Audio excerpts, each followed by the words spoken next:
Welcome to the Del Walmsley Radio Show. Listen and grow as Del questions the status quo, encourages you to think differently, and empowers you to make a better life. Get ready as Del challenges core beliefs, seeks the truth, and reveals the roadmap to the lifestyle you really want. And now your host, multi-millionaire, national award-winning investor, CEO and founder of Lifestyles Unlimited, Del Walmsley. Welcome to Del Walmsley Radio Show, where the hype ends and the help begins. I'm your host, Del Walmsley, and as always, we're working on your financial freedom. Well, here we are, friends. A new year. Same old thing? I hope not. I hope this year is the year it's going to change your life forever. It's going to be the first steps in a completely new life, whether you've already had a great life, a moderate life, or if you're living a quiet life of desperation. It's time that we look at how do we turn that around. And you say, well, why, if I'm having an okay life, should I worry about it? Because what gets in the way of a great life is an okay life. What gets in the way of an incredible life is a good life. And you have to ask yourself the simple questions that I do each year. I've been doing this now. Let's see, I'm 67 years old, so there's a little marker for you. You mark down in life. But I've been doing this now since I was like 20 years old. Every year, I pull out the organizational and self-help books and go through them again, sit down and rethink, okay, do I still have the plan that I had? Is the plan I have still working? Do I still have the same goals in life? Or do I have better goals or different goals? And I want to sit down and talk about all this today because I would like you to be able to have the super benefits in life that you want to have. I've had the ones that I've wanted, quite honestly. The largest challenge for me, and I know this sounds really, it's not arrogant, but maybe uppity. It doesn't sound sweet, but everything I've ever set a goal out to accomplish, I've accomplished. The largest goal I ever set out to accomplish is to make Lifestyles a program that people could pull from all over the country. I took it from my living room, actually, is where we started it, to an office in Houston, to a larger office in Houston, to another office in Dallas, and then eventually an office in San Antonio, and then eventually an office in Phoenix, Arizona. As we spread out across the country, we have members in all 50 states. That was my largest goal in life, and I have accomplished it. So now my most difficult challenge in life is to sit down and rethink, okay, well, what is it you really want now? What's important to you? Because that was my latest and greatest goal in life, the accomplishment I wanted to accomplish, and I've done it. I've got all kinds of other goals in mind. I have family goals, right? A whole list of those, I'm sure. I have physical fitness goals and health goals, a whole list of those that come out also. I have financial goals, and again, I have accomplished or exceeded every financial goal I've ever set. And, you know, you go down these other lists, I have friendship goals, I have travel goals, and all those things are on this list of things that I want out of life.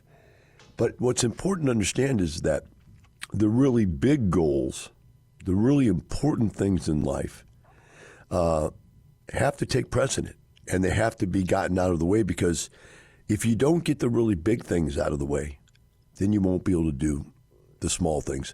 I want to start today's conversation, if I can, with a story that I've been telling ever since I heard it. I don't remember when or where I heard it. I think it's a Stephen Covey story. I'm not sure. But it's the story of the pickle jar. And there was a college professor that was teaching time management. And so he had the lecture one day, and he pulls out a giant pickle jar. And in front of the class, he says, watch this. He pulls up some big giant rocks, and he puts the big rocks in there, and he says, is it full? And everybody in the room goes, yeah, now it's full. You can't get any more rocks in there. He says, no, watch this. And he pulls out a bucket full of pebbles, and he pours the pebbles in, and they slid in around the big rocks and filled in the difference.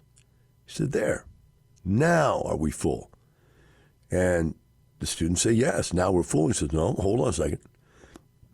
He pulls out a bucket of sand, and he pours the sand in, and the sand filters in around the rocks and around the pebbles, fills the jar up completely. He says, are we full? And they go, well, now absolutely we're full. There's no way you can get any more rocks or sand or anything in there. And then he pulls up a gallon of water and pours water in and fills the jar with water. He says, so what have we learned here today? And the kids looked at him, and somebody willingly raised their hand and said, well, what we've learned is there's always more time in time management. And he said, nope, that's not the answer. The answer is you have to put the big rocks in first. Because if you would have put the sand or the pebbles or the water in, the big rocks would not have fit. They wouldn't have gone in. So in your life, if you don't get the big rocks in first, they're not going to get done.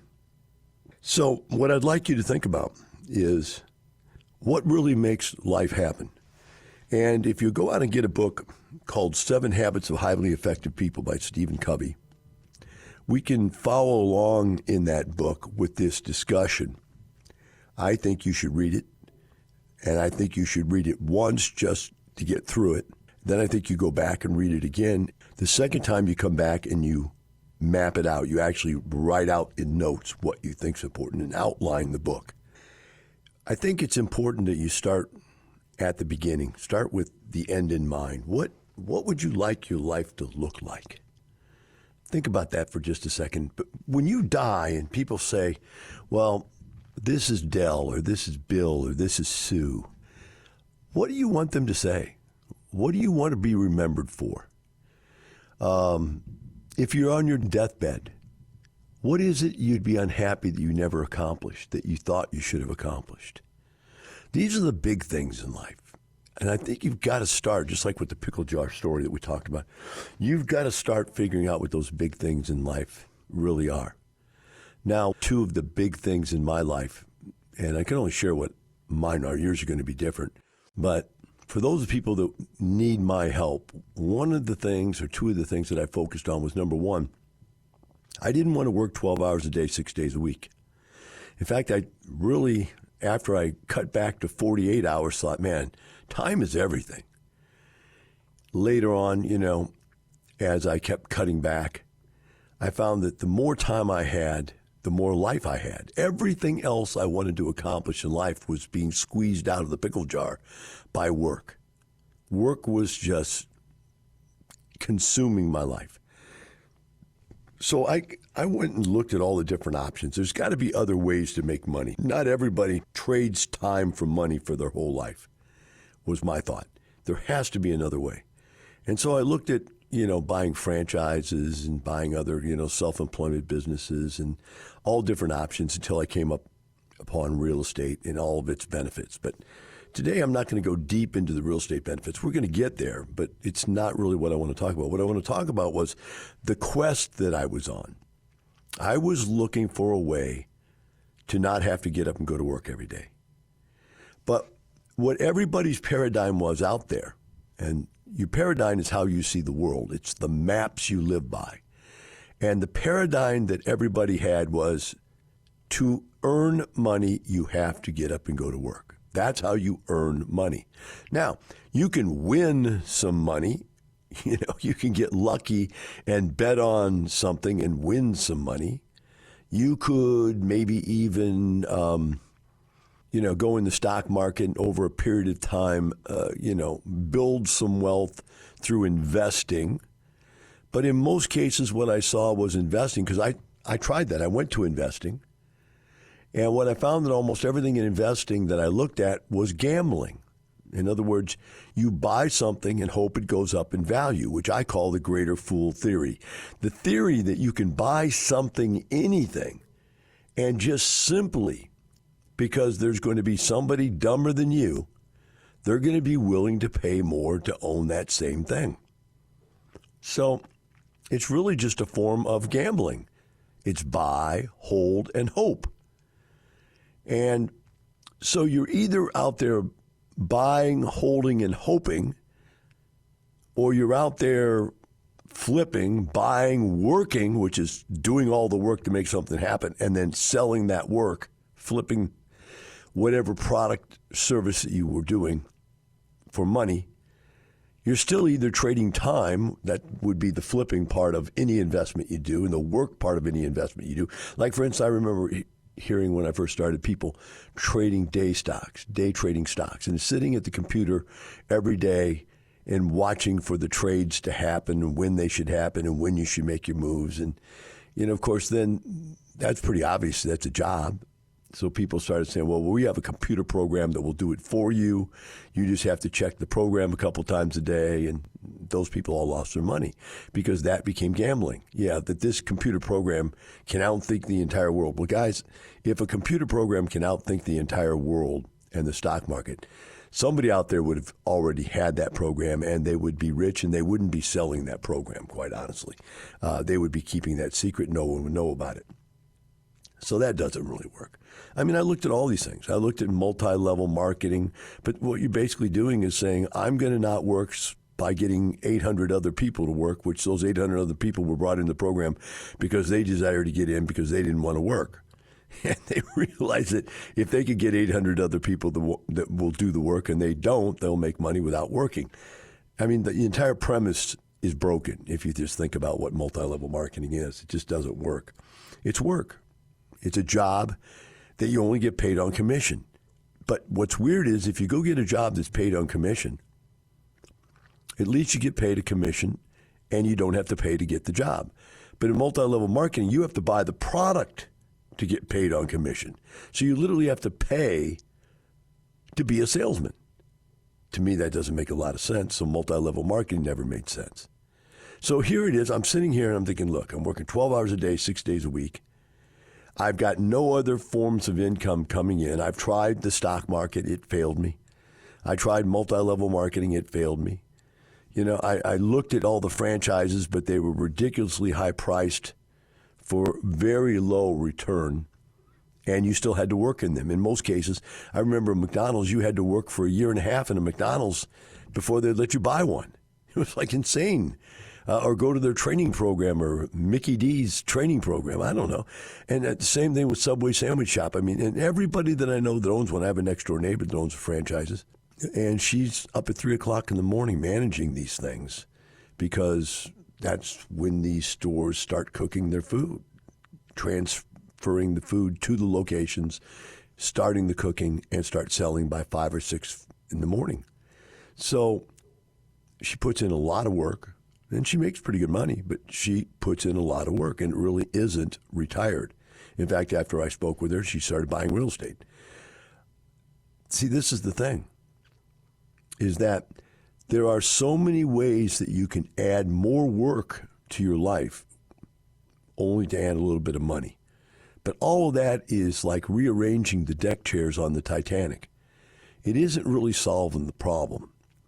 The real problem starts with this belief. To make money, you have to work. That's the key. If you really believed there was a way to create passive income, which I can show you how to do, and if you believe it, then you can achieve it kind of concept, then you can start to change your life. But if your paradigm is to get out of work, then you have to learn how to make money work for you. And if you want that to happen this year, you've got to put that in your plan because the big rock's got to get in there first. So when we talk about life, when we come back from the break, let's talk about what that one little change in your life will do to make your life so much better. We'll be right back with the Del Walmsley Radio Show.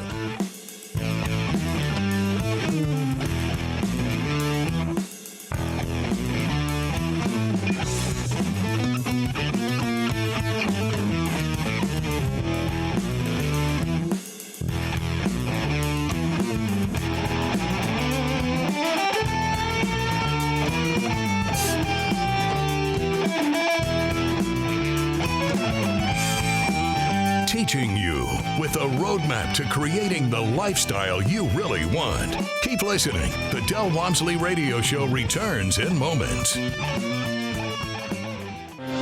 What is Del Walmsley, CEO and founder of Lifestyles Unlimited, up to in today's market? I'm out there right now looking and buying everything I can get my hands on for a better deal than what I could get it for a week before. And I'll just keep buying. I did that back in 2008. I bought a property that was worth $35,000 a door. I bought it for $26,000 a door. Next month or so, I bought the same age property, and I bought it for like $19,000 a door. But by buying at 26 when they were getting killed from 35 down to 26, buying at 26, let the broker know I was a buyer in a downward spiraling market. And so from that point on, I bought 3 or 4 more. I can't remember exactly. I think it was 4 more I bought from there. And the brokers were just bringing them to me, go, look, you seem to be the only guy buying right now. Are you ready to take advantage of the wave of opportunity coming to those who know what they're doing? Join us for the free online workshop at lifestylesunlimitedworkshop.com. You're hearing the Del Walmsley Radio Show. Want more life-changing knowledge? Access our podcast and listen on demand at lifestylesunlimited.com under the radio tab. Now your host, Del Walmsley. Welcome back to the Del Walmsley Radio Show. Today here in the new year, I'm trying to discuss with you really about your paradigm. How do you see the world, and how can we change that paradigm to make your life so much better? And really the paradigm that I think that I work on the hardest with people at Lifestyles is the financial paradigm. And here is the belief system, the paradigm shift that I need you to make if you would like me to help you. And that is, most people believe that the only way you're ever going to earn income is by working. And that the only way you can ever retire is by working, paying into Social Security and someday getting it back, or by working, getting a pension, someday getting some of the income they really should have paid you as an employee, but they just deferred the income and called it this deferred compensation a pension. So both Social Security and pensions are deferred compensation that you've already been paid, you've already earned, and you're just getting the money that you've already earned, but it's still earning the income by working. The other thing is that you hope that you can save enough money and be lucky enough that you don't lose it in the stock market. Because think about it, the stock market goes up and down all the time. Goes up 20%, down 20%, up 30, down 30, whatever. If and when you got to the age of retirement where you thought you had a pile big enough you could retire, and then it goes down, there goes your entire plan. It's gone. It's out of the way. It can't happen. You got to wait and hope and pray that it comes back. And that's usually, a 5 to 10 year cycle. These things happen. And about the time you wait 5 to 10 years and you're about ready to retire again, you go, man, now I've just about got it back to where it was. Boom, the stock market takes it away again.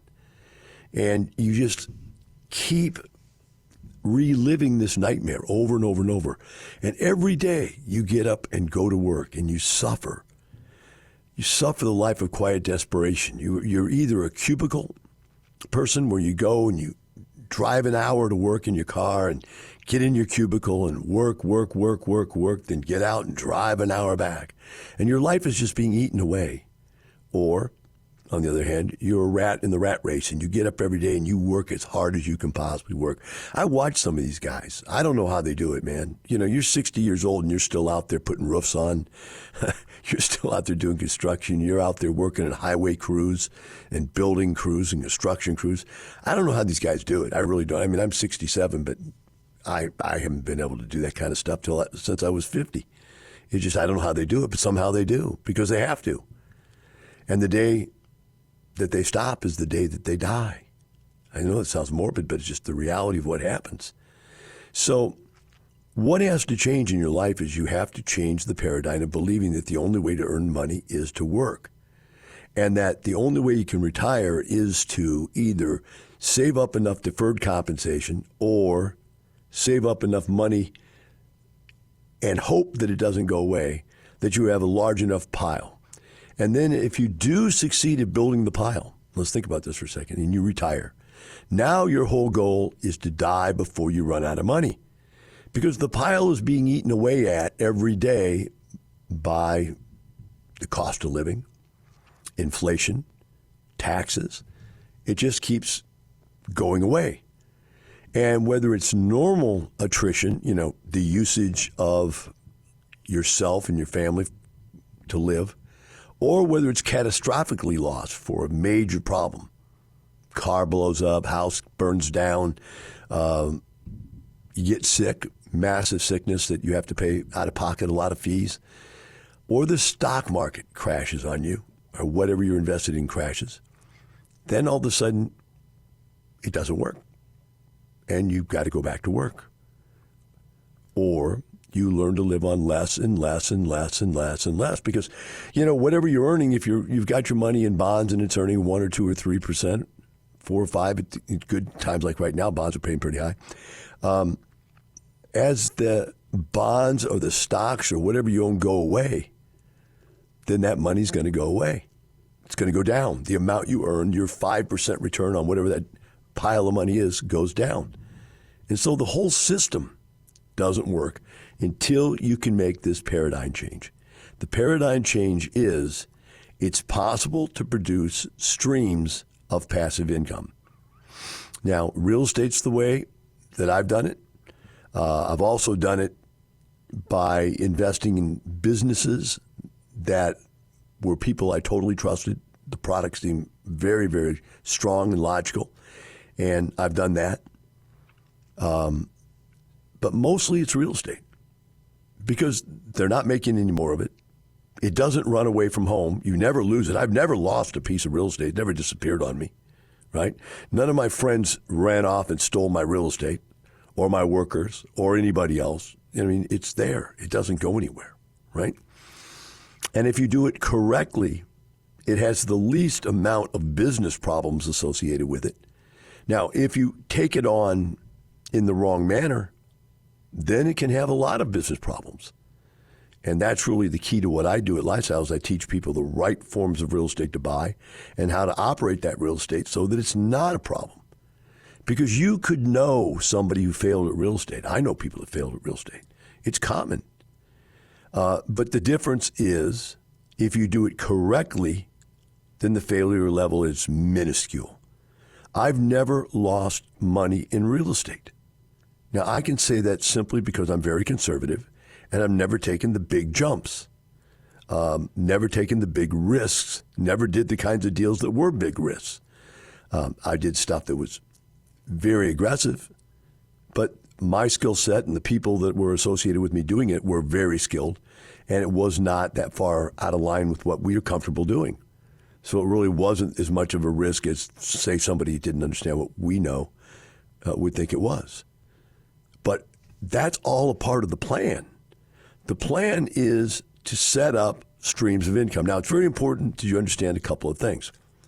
Number one rule, retirement is the day you equal or exceed the amount of earned income with your passive income that you have. So if I'm earning, and this is important to understand, if I'm earning $10,000 a month and I'm taking home $7,000 a month after taxes or $6,000 a month after taxes, probably it's more realistic, I have to earn $6,000 of passive income every month to replace that.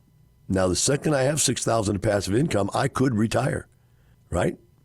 Or I could just believe that I'm living on twice the income and live a higher quality of life. That's a possibility also. So whether your goal is a higher quality of life because you just can't, in the job, in the career you've picked, can't get there, to have passive income coming in could double your income. Now, here's a couple rules. For you to retire or for you to live at this new, let's call it exaggerated lifestyle, you're going to have regular, reoccurring, realizable income. Now, let's talk about those three words. Regular means, hey, you're looking for that paycheck every week or every biweekly or every month. It's got to be regular. It's got to continue repetitively, regular. Reoccurring. It can't happen now and again. Well, we had a profitable month. We didn't have a profitable month. It's got to be there every month. It's got to be reoccurring. And realizable. Doesn't do you any good to earn income into your 401k. doesn't do you any good to earn income into your IRA. Those are not realized incomes. Whatever you earn into your 401k didn't pay your bills this month. So do you want to have time for fitness? You better have some finances. Do you want to have time for your family? There is nothing that leads to the ability to improve one's quality of life more than being able to retire. What is retirement in my definition? Replacing your earned income with passive income. It's not having a pile of money. It's not being a millionaire. It's saying, hey, right now I'm earning $5,000 a month, and by next year I intend to earn $5,000 a month take-home pay from passive income. My take-home pay is $5,000 a month. I earn 7 or 8, but my take-home's 5. I got to replace 5. If I take home 3, if right now my gross pay is $6,000 a month and I take home 3, $3,500, I got to replace $3,500. That is my 2024 goal, is to be able to replace my earned income with passive income. Many cases, it takes longer than 1 year. I wrote the book originally when I wrote my manual that I teach from. I originally said it's about a 7-year process. Well, I took the worst case scenario if you did it the slowest possible way in 7 years. Since then, people pointed out, well, Del, you retired in 2.5 years after you started buying real estate. I said, yeah, but I'm kind of a unique overachiever in life, and I live frugally, and I was able to save enough money to be able to buy enough real estate, and I was able to use techniques along the way. And they said, well, teach me those techniques, and I'll live frugally like you. And I did. Then all of a sudden, people were doing it in 2.5, 3 years. So we started saying, well, in 5 years or less instead of 7 years or less. Again, under promise, overachieve is basically how you want to market any product you have. And my product is your financial freedom. And so I took it down to 5 years. But then a guy named David Fisher, who is one of our teachers here, he did it in 2 years instead of 5. And he started making fun of it. He started calling it deuces. And he started telling people and teaching people you can do it in 2 years if you'll do what I say, the way I say to do it. And he was very much more aggressive in his teaching approach than I was. And so all of a sudden he started accumulating people that retired in 2 years or less and people who wanted to retire in 2 years or less. And he called them the deuces. And they have this weird little handshake they have. It's a stupid little thing. But it's something in their mind is how the paradigm in their situation is. Their paradigm is if you do everything right and you save your money and you live frugally and you cut back on your cost of living, you can replace your cost of living, your ability to live without working, in a much shorter period of time, say in 2 years. Well, whether it's 2 years, as in David's thing, 2.5 in what I did it in 2.5 years. And by the way, they give me a hard time all the time that they all did it in 2 and I did it in 2.5, which is irrelevant. 6 months flies by in your life. Or whether it's 5. If you're 30 years old and you can retire by 35, that's incredible. If you're 40, you can retire by 45. If you're 50, you can retire by 55. But think about it this way. If you're already 60 or 65 and there's no retirement in sight and you can bring it down to 5 years, well then you've done something. Because for some people, retirement will never be around. All right, my friends, new year, new chances, new opportunity, and new life. Remember, it's not the money, it's the lifestyle. Have a great day. We'll see you tomorrow.